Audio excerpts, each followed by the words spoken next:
It is a beautiful blue sky, blue sea day, and I am here with another question for you, which is, do you choose wealth or worth?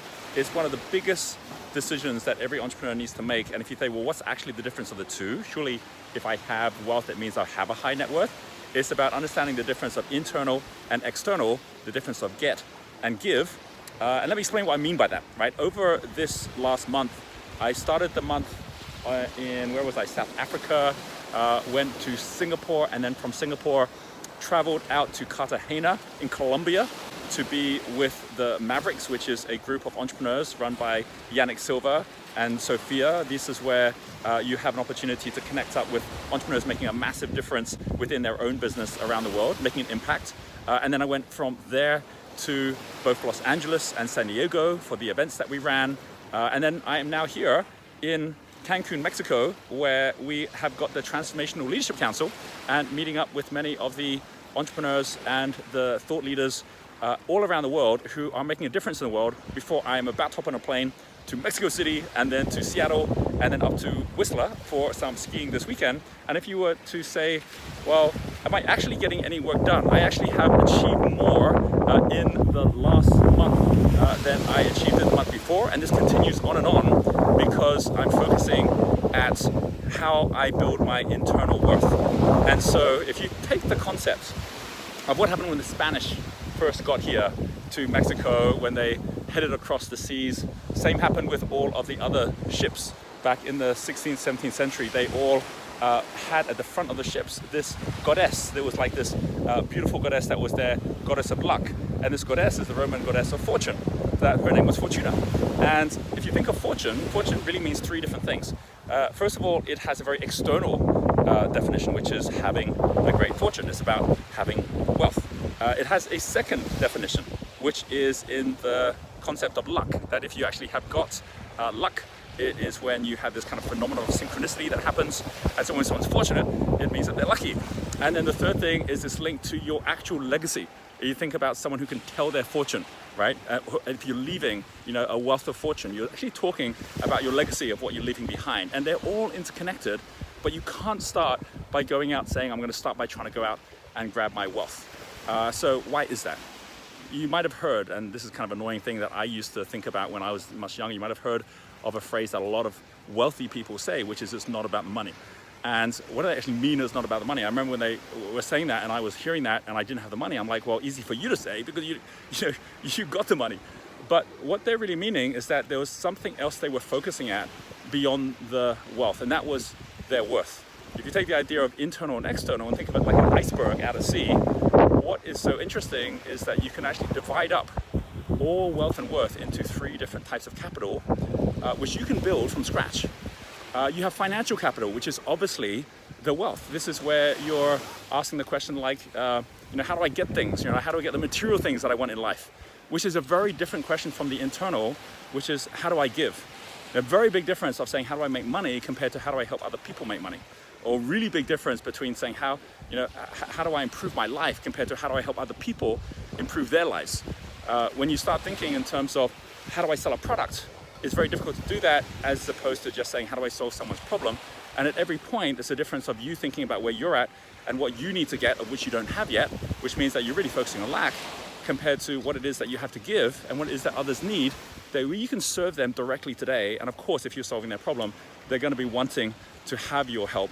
And of course, because of that, money's going to flow so much more easily. And more importantly, trust is going to flow as well. So the most important thing is to know that out of the three types of capital, just like an iceberg, the smallest bit is the financial capital, which gets lifted up as a result of two other types of capital.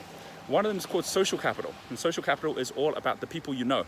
And intellectual capital is all about the things you know.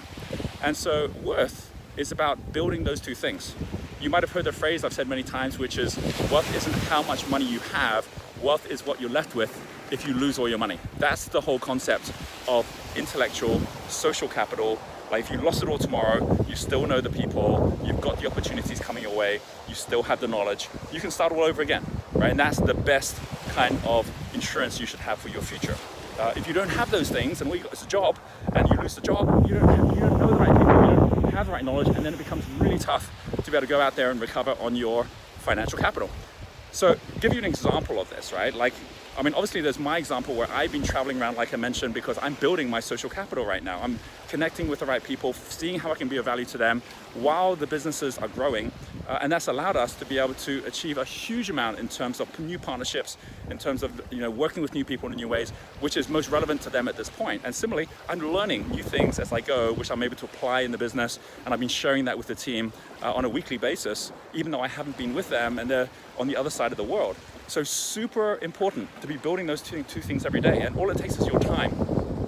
Give you an example of this, right? So Scott Pinkett, I've been working with Scott for many years now, and when I first met Scott, he was focusing at his property business, and it wasn't going as well as he wanted it, and he was thinking about what was his big mission that he would actually want to be able to achieve anything. He saw the disruption happening in crowdfunding, property crowdfunding, and so he set up Wealth Migrate. And I've been on the journey with him all the way from the startup, and the whole thing was focused about his bigger why. Like, why is he even doing this business? It's to give the 99% the same opportunities, the 1%, to be able to invest in property. And he put that like front and center in what he was doing and growing the company. The company grew, and you can see the kind of results that he's been getting. And as a result of him having mission first and then focusing his time at building his community. I remember at the time when he said, Roger, who should I connect with? I said, you should be connecting with the top people, the top thinkers, and think world class. I invited him to come and join us at Necker Island, where he came out and met up with other entrepreneurs who were great at property, like Simon Zucci. He connected up with Yannick and the whole team at Mavericks as well.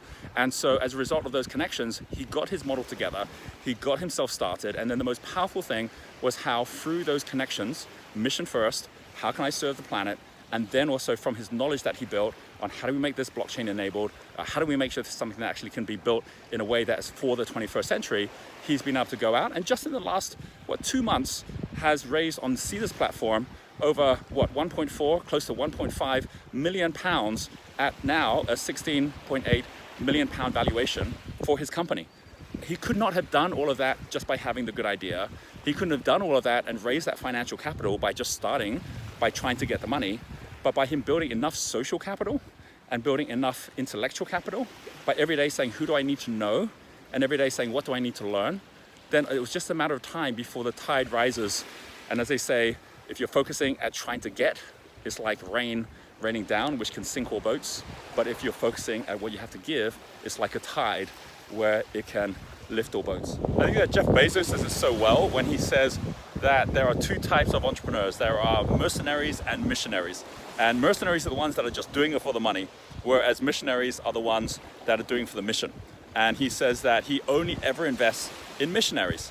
And he says that the irony of it is, it's actually the missionaries that end up making the most money. So your worth eventually becomes your wealth. And by always focusing at what you're most worthy at, you end up not just being able to achieve your physical fortune, but also your legacy. So I hope you have enjoyed this video, and do post down below whatever's been your biggest focus for the coming week and what you're going to be achieving in the coming week as well. I look forward to catching up with you on our next video, and I will leave you with an image of the beautiful sea here in Mexico.